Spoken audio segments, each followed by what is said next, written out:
আসসালামু আলাইকুম, স্বাগত জানাচ্ছি চ্যানেল আই সংবাদে। আমি রিদিতা রেজা।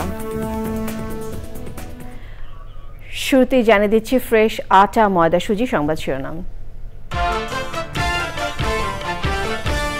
পিলখানা হত্যাকাণ্ডে চাকরিচ্যুতদের পুনর্বহাল ও বন্দীদের মুক্তি দাবিতে রাজধানীতে বিক্ষোভ, প্রধান উপদেষ্টার কাছে স্মারকলিপি।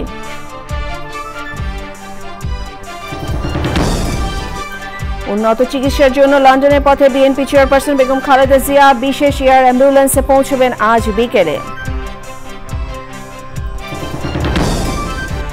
সংস্কার না হলে নির্বাচন পরিস্থিতির উন্নতি হবে না মনে করে কমিশন, ভোটের সময় মাঠ প্রশাসন ইসির নিয়ন্ত্রণে থাকার সুপারিশ। শীতে ছড়িয়ে পড়ছে ঠান্ডাজনিত নানান রোগ, লক্ষ্মীপুরে রোটা ভাইরাসের স্ট্রং ডায়রিয়া ও নিউমোনিয়ার প্রাদুর্ভাব।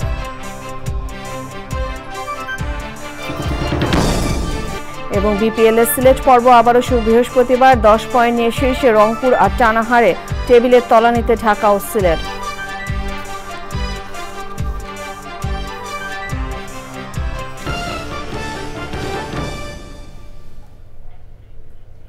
সংবাদ শিরোনামগুলো জানাচ্ছিলাম। এখনকার এই সংবাদ আয়োজন একই সঙ্গে চ্যানেল আর ইউটিউব চ্যানেল এবং চ্যানেলের ওটিটি প্ল্যাটফর্ম আই স্ক্রিনে লাইভ স্ট্রিম হচ্ছে। পিলখানা হত্যাকাণ্ডের ঘটনায় চাকরিচ্যুতদের পুনর্বহাল ও কারাবন্দীদের মুক্তিসহ 3 দফা দাবিতে শাহবাগে অবস্থান করছেন সে সময় চাকরি হারানো বিডিআর সদস্যরা। এই নিয়ে জানতে লুৎফুর রহমান সোহাগের সাথে যোগাযোগ করছি, তিনি শাহবাগে রয়েছেন। সোহাগ, শাহবাগে অবস্থানরতদের কর্মসূচি নিয়ে আমাদেরকে একটু বিস্তারিত জানাবেন।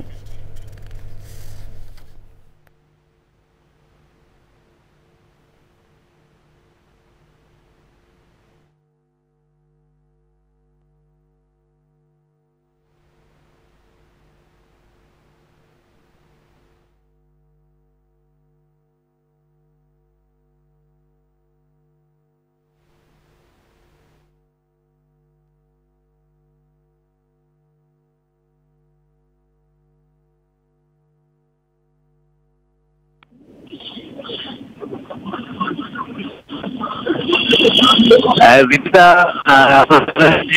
2009 সালের পিলখানার হত্যাকাণ্ডের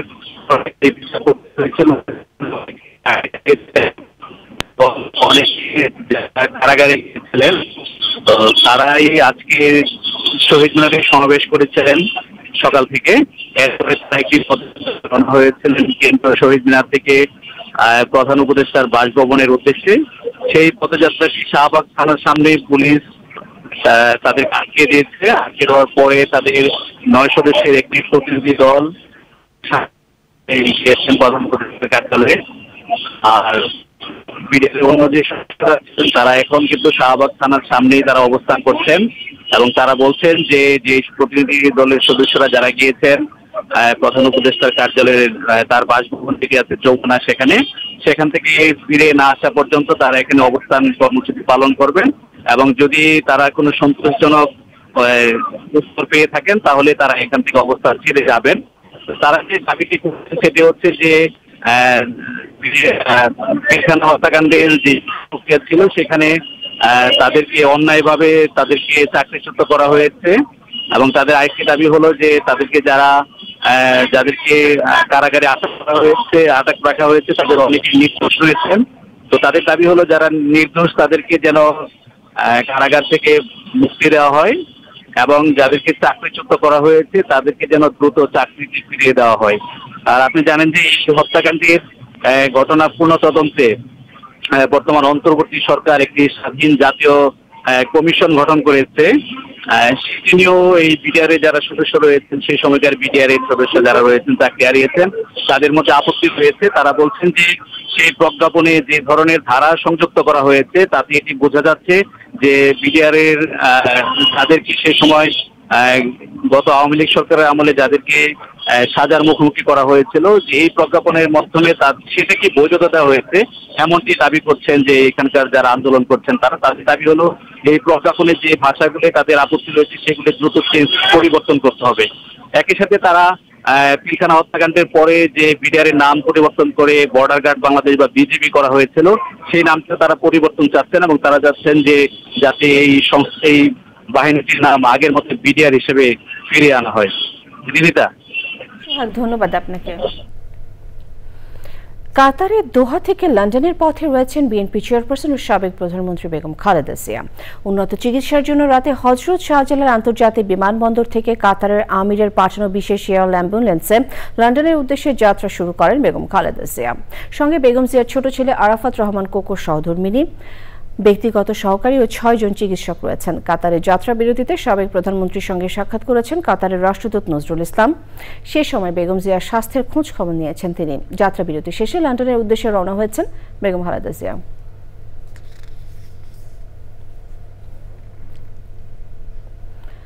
উন্নত চিকিৎসার জন্য এয়ার অ্যাম্বুলেন্সে লন্ডনের পথে রয়েছেন বিএনপি চেয়ারপারসন বেগম খালেদা জিয়া। মঙ্গলবার রাত 12:15টার দিকে হজরত শাহজালাল আন্তর্জাতিক বিমানবন্দর ত্যাগ করেন তিনি। বিমানবন্দরে তাকে বিদায় জানাতে উপস্থিত হন হাজারো বিএনপি নেতাকর্মী। যাত্রা শুরুর পর নিজের সুস্থতার জন্য দেশবাসীর কাছে দোয়া চেয়েছেন বেগম খালেদা জিয়া। আক্তার হোসেনের রিপোর্ট।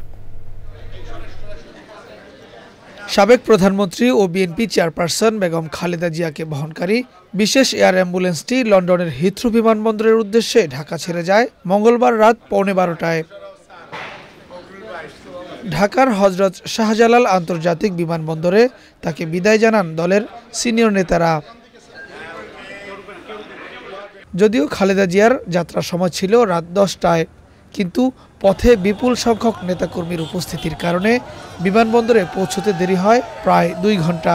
নিজেদের মনের ভিতরে একটা প্রশান্তি আছে, কিন্তু একটা শূন্যতা আছে যে ম্যাডাম কতদিন পরে আমাদের মাঝে আসবেন। তোমরা দোয়া করি আল্লাহর কাছে, আল্লাহ রাব্বুল আলামিনের কাছে ম্যাডাম অতি সত্বর চিকিৎসা শেষে সুস্থ হয়ে বাংলাদেশে আসবে। আজকে সারা বাংলাদেশের 18 কোটি মানুষ অনেক আনন্দিত এবং তার সুচিকিৎসার জন্য আজকে যে উনি বিদেশ যাচ্ছেন তার সন্তানের কাছে দীর্ঘদিন পরে আবার বাংলাদেশে এসে জনগণের নেতৃত্ব দিতে পারেন। আপনার পুরা দেশব্যাপী দেশের মানুষের ব্যাপারে ওনার জন্য দোয়া করবে। আল্লাহর কাছে এটুকু দোয়া করি যে আল্লাহ তাকে সুস্থ সুন্দর চিকিৎসা করে দেশে ফিরিয়ে আনুক। এটা জনগণের প্রত্যাশা, এটা আমারও প্রত্যাশা। বহুল প্রতীক্ষিত ও কাঙ্ক্ষিত এ সফরকে নিয়ে নেতাকর্মীদের মাঝেও ছিল উদ্দীপনা। আমরা দীর্ঘদিন দেশনেত্রী বেগম খালেদা জিয়া যাতে একটা সুচিকিৎসা পায়, আমরা বিভিন্ন সময় আমরা দাবি জানিয়ে আসছিলাম গত সরকারের কাছে, কিন্তু তারা কোনো অবস্থাতেই আমাদের দেশনেত্রী বেগম খালেদা জিয়াকে বিদেশ যেতে দেয়নি। 3 বারের প্রাইম মিনিস্টার থাকার পরও শুধুমাত্র উনাকে ভালোবাসে মানুষ, পুরো বিশ্ব তাকে ভালোবাসে। এই জন্য হিংসাত্মক হয়ে স্বৈরাচ্য সরকার তাকে বছরের পর বছর জেল খাটিয়েছে। যাত্রার সময় নিজের সুস্থতার জন্য দেশবাসীর কাছে দোয়া চেয়েছেন বেগম খালেদা জিয়া। দলীয় চেয়ারপারসনকে বিদায় জানিয়ে মহাসচিব মির্জা ফখরুল ইসলাম আলমগীর আশা করেন সুচিকিৎসা পেয়ে বেগম খালেদা জিয়া শিগগিরই সুস্থ হয়ে দেশের মানুষের কাছে ফিরে আসবেন। যাওয়ার সময় তিনি আবারও বলেছেন যে আপনি সকলকে বলবেন গণমাধ্যমের মাধ্যমে দেশবাসীকে যে তারা যেন আমার জন্য দোয়া করেন। আর আমিও আল্লাহ তাআলার কাছে এই দোয়া চাইছি, আল্লাহ যেন এই দেশকে দেশবাসীকে যেন ভালো রাখেন, তাদের কল্যাণ করেন।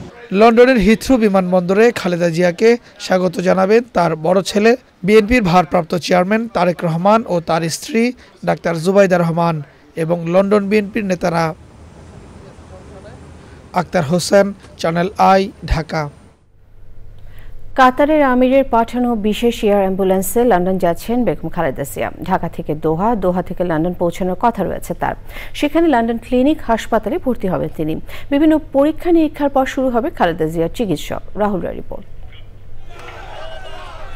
রাত 8টা বাজার মিনিট 10 পর গুলশানের বাসভবন ফিরোজা থেকে বিমানবন্দরের উদ্দেশ্যে রওনা হন বিএনপি চেয়ারপারসন ও সাবেক প্রধানমন্ত্রী বেগম খালেদা জিয়া। এ সময় গুলশান ও আশপাশের এলাকায় ছিল হাজার হাজার নেতাকর্মী ও সমর্থকদের অবস্থান।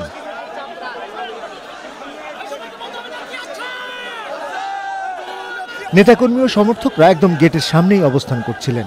গুলশানের বাসভবনের সামনে থেকে কাকুলি বনানী হয়ে হযরত শাহজালাল আন্তর্জাতিক বিমানবন্দর পর্যন্ত রাস্তার দুপারে তাদের প্রিয় নেত্রী খালেদা জিয়াকে শুভকামনা জানাতে নেতাকর্মীদের ঢল নামে। রাজধানী সহ দেশের বিভিন্ন এলাকা থেকে অসংখ্য নেতাকর্মী ও সমর্থক বিমানবন্দরে যাওয়ার সড়কে দুপুর থেকেই অবস্থান নেন।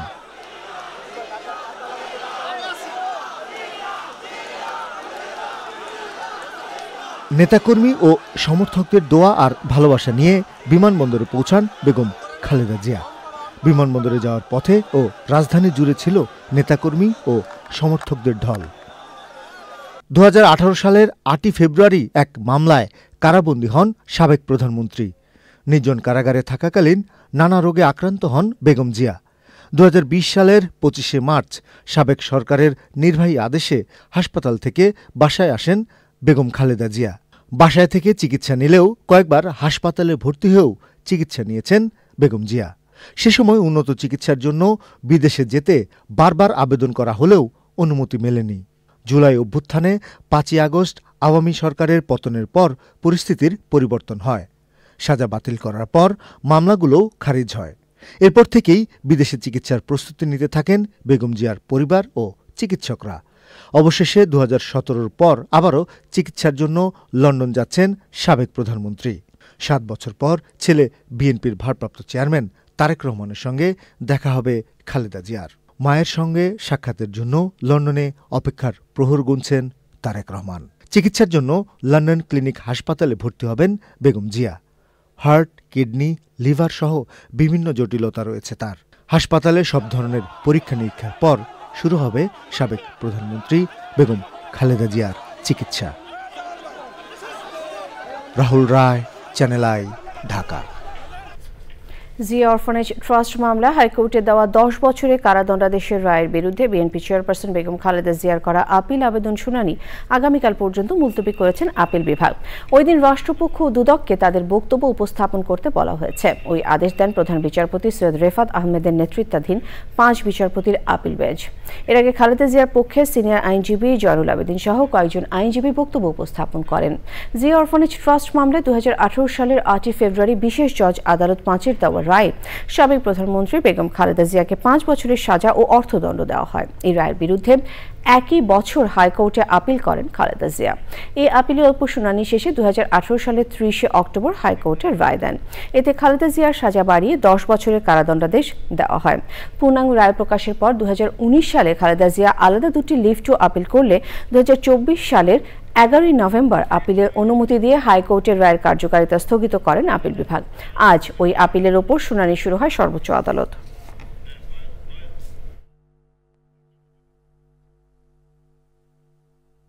কোনো ব্যক্তি যদি কোনো কারণে কোনো প্রাপ্য টাকা যদি আত্মসাৎ করতে চান তাহলে তো তিনি সেই টাকা সেখানে এতদিন পর্যন্ত রাখবেন না। এটা হচ্ছে একটা। 2 নম্বর কথা হচ্ছে শুধুমাত্র এই মামলার বিচার করতে গিয়ে বেগম খালেদা জিয়াকে রাজনৈতিকভাবেই শুধুমাত্র আক্রমণ করা হয়নি। তার 2 ছেলে বিএনপির ভারপ্রাপ্ত চেয়ারম্যান জনাব তারেক রহমান, মরুম আরাফাত রহমান কোকো, ওনার এক ভাগ্নে মমিনুর রহমান, এমনকি বিএনপি নেতাদের পর্যন্ত নাম উল্লেখ করে বলা হয়েছে যে তারা সবাই মিলে সংঘবদ্ধভাবে এই ধরনের তাদের ভাষায় এই এতিমের টাকা চুরির সঙ্গে জড়িত। লন্ডনে বেগম খালেদা জিয়ার আগমন উপলক্ষে পূর্ব লন্ডনের স্থানীয় একটি রেস্টুরেন্টে প্রস্তুতি সভা করেছে যুক্তরাজ্য বিএনপি। এতে উপস্থিত ছিলেন যুক্তরাজ্য বিএনপির সভাপতি এম এ মালিক এবং সাধারণ সম্পাদক কায়সার এম আহমেদ। সে সময় খালেদা জিয়ার রোগ মুক্তি কামনায় যুক্তরাজ্যের প্রত্যেকটি জোনাল কমিটিকে মিলাদ মাহফিল আয়োজনের নির্দেশ দেওয়া হয়। বেগম জিয়াকে লন্ডনের হিথ্রো বিমানবন্দরে স্বাগত জানাবেন বিএনপির ভারপ্রাপ্ত চেয়ারম্যান তারেক রহমান ও তার স্ত্রী ডক্টর জুবাইদা রহমান ও যুক্তরাজ্য বিএনপির শীর্ষ নেতারা।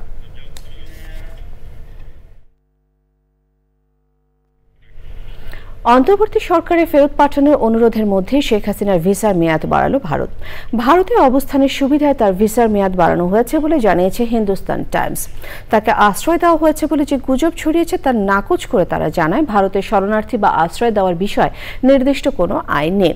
এই ভিসা নবায়নের সিদ্ধান্ত কেন্দ্রীয় স্বরাষ্ট্র মন্ত্রণালয়ের অনুমোদন সাপেক্ষে হয়েছে এবং স্থানীয় ফরেনার্স রিজিওনাল রেজিস্ট্রেশন অফিসের মাধ্যমেই তা কার্যকর করা হয়েছে। ভারত ভিসার মেয়াদ বাড়ালেও বাংলাদেশের অন্তর্বর্তী সরকার শেখ হাসিনা সহ আরো 97 জনের পাসপোর্ট বাতিল করেছে। গত 23 ডিসেম্বর ভারতের পররাষ্ট্র মন্ত্রণালয় শেখ হাসিনাকে ফেরত পাঠানোর জন্য একটি অনানুষ্ঠানিক চিঠি পাঠিয়েছে বাংলাদেশের পররাষ্ট্র মন্ত্রণালয়। নির্বাচন ব্যবস্থা সংস্কার কমিশন মনে করে সংস্কার প্রস্তাব বাস্তবায়নে রাজনৈতিক দলগুলোর মাঝে সমঝোতা না হলে নির্বাচন ব্যবস্থা নিয়ে কোনো পরিবর্তন হবে না। নির্বাচনকালীন মাঠ প্রশাসন যেন নির্বাচন কমিশনের নিয়ন্ত্রণে থাকে সে বিষয়েও সুপারিশ করবে সংস্কার কমিশন। নাজিব বেগের রিপোর্ট। অন্তর্বর্তী সরকার গঠিত নির্বাচন ব্যবস্থা সংস্কার কমিশন এরই মধ্যে বেশ কিছু সংস্কার প্রস্তাব আনার সিদ্ধান্ত নিয়েছে, যেখানে না ভোটের বিধান চালু, দ্বিকক্ষ বিশিষ্ট সংসদ কিংবা স্থানীয় নির্বাচন নির্দলীয় প্রতীকে করার বিষয়গুলি রয়েছে। অন্তর্বর্তী সরকারের কাছে বিএনপির দাবি ন্যূনতম সংস্কার করেই নির্বাচন দেওয়ার, সুষ্ঠু নির্বাচনে যতটুকু সংস্কার দরকার ততটুকু করেই নির্বাচনের দাবি জামায়াতের। আর বৈষম্য বিরোধী ছাত্র আন্দোলন ও নাগরিক কমিটির বক্তব্য সংস্কারের পর জাতীয় নির্বাচনের। তবে সংস্কার কমিশন মনে করছে যথাযথ সংস্কার করা না গেলে কার্যত ফল পাওয়া যাবে না। নির্বাচন কিংবা রাজনৈতিক যে বিষয়গুলো থাকে এক্ষেত্রে সবচেয়ে গুরুত্বপূর্ণ সলিউশন হচ্ছে সমঝোতা। অর্থাৎ বাংলাদেশের যতগুলো পলিটিক্যাল পার্টি আছে তাদেরকে একটা জায়গায় আসতে হবে যে আমরা আগামী জাতীয় নির্বাচনের আগে এই বিষয়ে আগে সংস্কার চাই এবং পরে এই সংস্কার চাই, কারণ না হলে তো আর কোনো পরিবর্তন হবে না। নির্বাচন কমিশনের ক্ষমতা আরও বাড়াতেও সুপারিশ করবে নির্বাচন ব্যবস্থা সংস্কার কমিশন। আমরা যে সমস্ত সুপারিশগুলো দিচ্ছি এর ভিত্তিতে তারা আরও বেশি ক্ষমতায়ন হবে। নির্বাচন কমিশনের সঠিক সময়ে সঠিকভাবে তাদের আওতায় যে সমস্ত আইনগুলো আছে, তাদের আওতায় যে সমস্ত ক্ষমতাগুলো আছে সেগুলোকে প্রণয়ন করা। তো নির্বাচন কমিশন যদি ঠিক টাইমে ঠিকভাবে সঠিকভাবে সেগুলোকে প্রণয়ন করতে পারে তাহলে তো মনে হয় না যে কোনো সমস্যা হওয়ার কথা। সংস্কার প্রস্তাবগুলো বাস্তবায়ন করা গেলে সুষ্ঠু নির্বাচন করা সম্ভব হবে বলে মনে করছেন কমিশন সদস্যরা। নাজিব বেগ, চ্যানেল আই, ঢাকা। লক্ষ্মীপুরে রোটা ভাইরাসজনিত স্ট্রং ডায়রিয়া ও নিউমোনিয়া দ্রুত ছড়িয়ে পড়ছে। ডায়রিয়া ও শিশু ওয়ার্ডে রোগীর সংখ্যা শয্যার চেয়ে 5 থেকে 7 গুণ বেশি। এদের মধ্যে সিংহভাগই শিশু। পর্যাপ্ত জনবল না থাকায় রোগীদের সেবা দিতে হিমশিম খাচ্ছেন চিকিৎসক এবং নার্সরা। লক্ষ্মীপুর প্রতিনিধি মহিউদ্দিন মুরাদের পাঠানো তথ্য ও ভিডিওচিত্র রাজীব আহমেদের রিপোর্ট। লক্ষ্মীপুর 100 শয্যার জেলা সদর হাসপাতালে প্রায় প্রতিদিন ভর্তি থাকছে 350 থেকে 400 জন রোগী। এছাড়াও বহির্বিভাগে প্রতিদিন চিকিৎসা নিচ্ছে আরও 14 থেকে 1500 রোগী। এদের বেশিরভাগই রোটা ভাইরাসজনিত স্ট্রং ডায়রিয়া ও নিউমোনিয়ায় আক্রান্ত। ব্যক্তিগত হাইজিন সেগুলো মেনে চলতে হবে, যে খাবার ঢেকে রাখা, খাওয়ার আগে হাত ধোয়া, সাবান দিয়ে টয়লেট থেকে এসে সাবান দিয়ে হাত পরিষ্কার করা, যত্র মলমূত্র ত্যাগ না করা। শিশুদের পাতলা পায়খানার সাথে বমি ও জ্বর হচ্ছে। মায়েদেরকে আমরা যেটা বলি, যাদের পানি শূন্যতা নাই তাদেরকে আমরা ওট স্যালাইন এবং জিঙ্ক খাওয়ার পরামর্শ দেই। আমরা বাসায় ট্রিটমেন্ট চালাচ্ছি। আর যে বাচ্চাগুলো পানি শূন্যতা নিয়ে আসতেছে তাদেরকে আমরা ভর্তি করে স্যালাইন দিচ্ছি এবং ভর্তি করে চিকিৎসা চালিয়ে যাচ্ছি। শয্যার অভাবে রোগীদের স্থান হচ্ছে মেঝেতে, বারান্দায়, চলাচলের রাস্তায় ও চিকিৎসকের চেম্বারের সামনে। 10 শয্যার ডায়রিয়া ওয়ার্ডে 77 জন ভর্তি এবং শিশু ওয়ার্ডে 55 জন। এই চিত্র প্রায় প্রতিদিনের। পাতলা পায়খানা, পেট ব্যথা। একটা সিটের মধ্যে 3 জন লোক কিভাবে থাকে? এর বাইরে থেকে ওষুধটা কিনে আনলাম আমরা। কথা বুঝছেন? তাহলে একটা সুবিধা না থাকলে 2 জন লোক আছে, রাত্রেবেলা শোয়া যায় না। জরুরি ভিত্তিতে প্রয়োজনীয় ব্যবস্থা গ্রহণ না করা হলে পরিস্থিতি আরও অবনতি হওয়ার আশঙ্কা করছেন জেলাবাসী। Rajib Ahmed, Channel I. ফিরে এলাম বিরতির পর।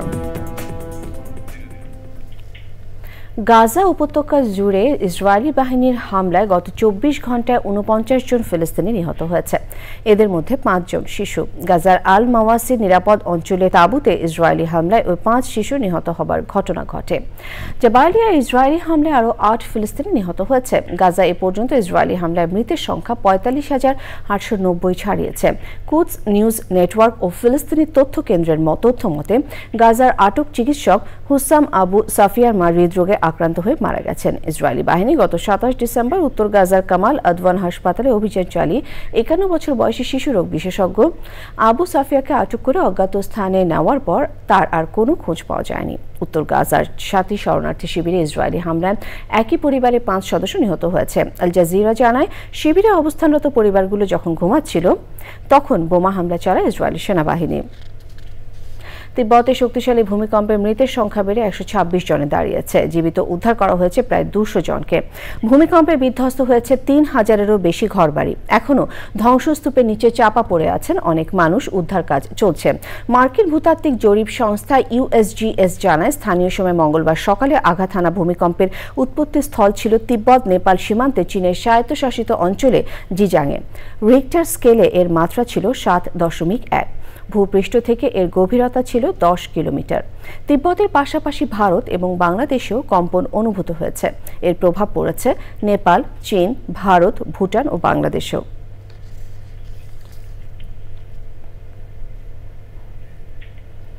ভয়াবহ দাবানলে পড়ছে যুক্তরাষ্ট্রের শিল্প বাণিজ্য ও আর্থিক কর্মকাণ্ডের অন্যতম প্রধান কেন্দ্র ক্যালিফোর্নিয়ার লস অ্যাঞ্জেলেস শহর। সেখানে জরুরি অবস্থা জারি করা হয়েছে। মাত্র কয়েক ঘন্টার দাবানল 10 একর এলাকা থেকে 29 একরেরও বেশি এলাকায় ছড়িয়ে পড়ে।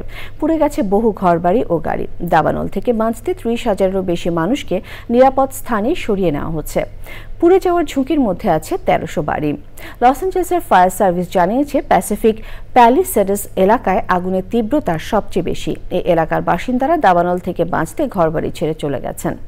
দাবানলের কারণে ক্যালিফোর্নিয়া অঙ্গরাজ্যে ভয়াবহ বিপদ সংকেত রেড ফ্ল্যাগ ওয়ার্নিং জারি করা হয়েছে।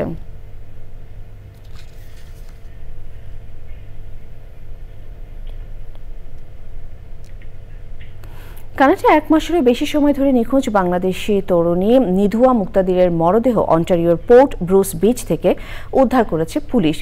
19 বছর বয়সী নিধুয়া 3 ডিসেম্বর থেকে নিখোঁজ ছিলেন। তিনি টরন্টোর ফানশাওয়া কলেজে নার্সিংয়ে পড়তেন। নিধুয়া তার মা লেখক ও উপস্থাপক সামিনা নাসরিন চৌধুরীর সঙ্গে স্কারবোরো ক্রিসেন্ট টাউনে থাকতেন। নিধুয়ার মৃত্যুর খবর কানাডায় বাংলাদেশিদের মধ্যে শোক নেমে আসে। নিটল টাটা কৃষি সংবাদ।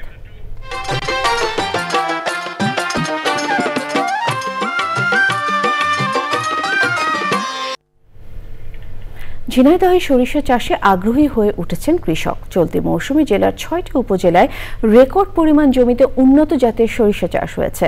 আবহাওয়া অনুকূলে থাকায় এবছর অধিক ফলনের আশা করছেন কৃষক। ঝিনাইদহ প্রতিনিধি শেখ সেলিমের পাঠানো তথ্য ও ভিডিওচিত্র আলমুকসিদের রিপোর্ট। স্থানীয় বাজারগুলোতে সরিষার চাহিদা ও দাম ভালো পাওয়ায় কৃষক এবার সরিষার চাষে আগ্রহী হয়ে উঠেছেন। আবহাওয়া অনুকূলে থাকায় ঝিনাইদহে সরিষার ভালো আবাদ হয়েছে। প্রাকৃতিক দুর্যোগ না হলে এবারও ভালো ফলনের আশা করছেন তারা। সরিষা ক্ষেতের এমন দৃশ্য মন কাড়ছে প্রকৃতি প্রেমীদের।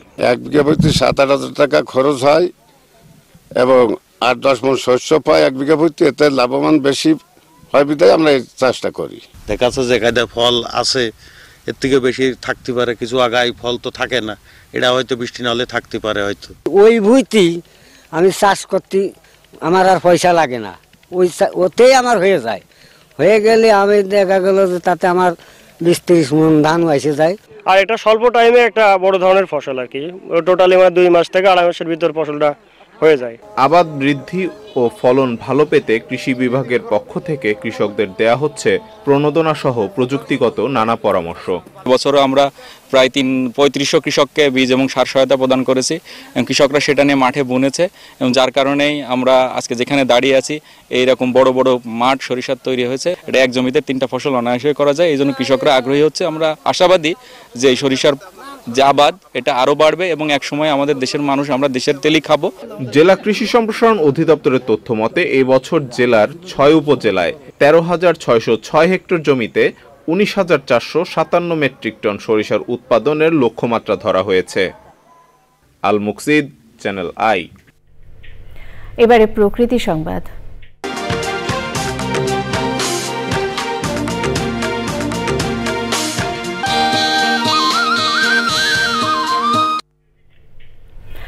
আবহমান বাংলার ঘরে ঘরে একসময় শীত আসলে শুরু হতো নানান রকমের পিঠা তৈরির আয়োজন।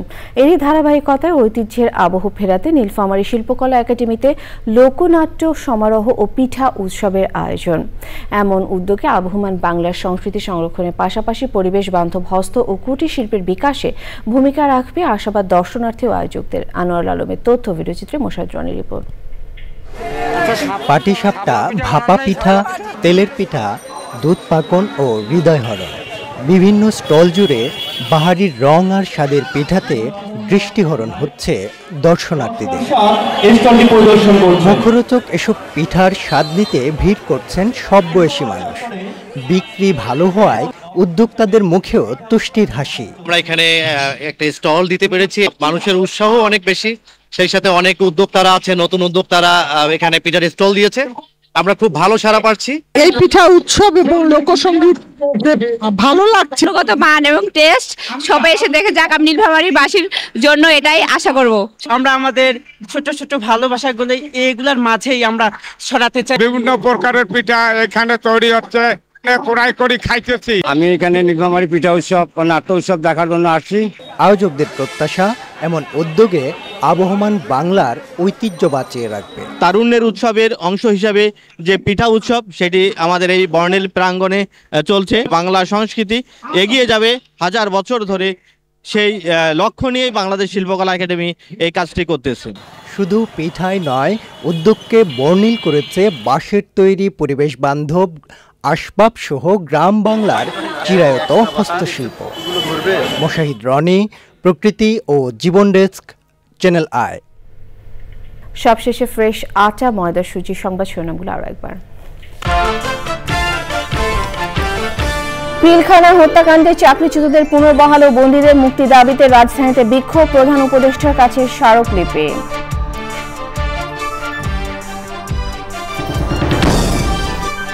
উন্নত চিকিৎসার জন্য লন্ডনের পথে বিএনপি চেয়ারপারসন বেগম খালেদা জিয়া, বিশেষ এয়ার অ্যাম্বুলেন্সে পৌঁছবেন আজ বিকেলে।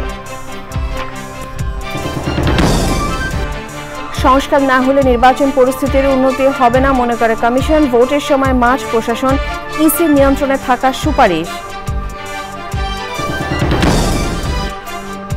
শীতে ছড়িয়ে পড়ছে ঠান্ডাজনিত নানান রোগ, লক্ষ্মীপুরে রোটা ভাইরাসের স্ট্রং ডায়রিয়া ও নিউমোনিয়ার প্রাদুর্ভাব। এবং বিপিএল এর সিলেট পর্ব আবারও শুরু বৃহস্পতিবার, 10 পয়েন্ট নিয়ে শীর্ষে রংপুর আর চানাহারের টেবিলের তলানিতে ঢাকা ও সিলেট।